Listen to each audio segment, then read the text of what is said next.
ko'taruvdim, tirs etdi deyishadi. O'shanda bachadon tushgan bo'ladi. Tug'ruqdan keyin bilasizlar, ko'pchilik ayollarimizda qon vobshe bo'shashib ketadi. Sizlar srazu o'sha ana holatinglarni yaxshilab olmasanglar, o'sha keyingisi bachadon tushishi, qin devorlari tushishi hammasiga ulanib ketadi. Bu sizni qiningiz tayyor turibdi. O'sha ichingiz qotdimi, kuchangizmi orqaga tushadi.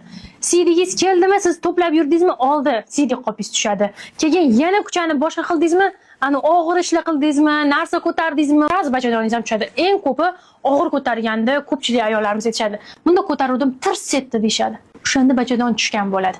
Bachadonlarimizni hammasini ushlab turadigan paylarimizda bular bo'shashib ketadi. Bizda oqsil yetishmovchiligi, kollagen nima ichiladiyapmiz? Kollagen 20 yoshdan keyin o'sha ishlab chiqarishi sekinlashyapti.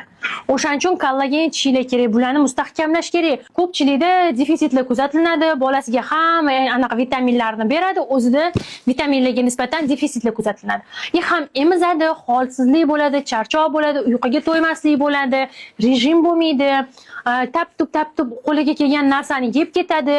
O'shaning uchun ham juda ham ko'p defitsitlarga soch to'kilishlari, yuzga narsa toshishlari, terida ranglari qurishib ketishi, shu hammasi defitsitlardan kelib chiqadi.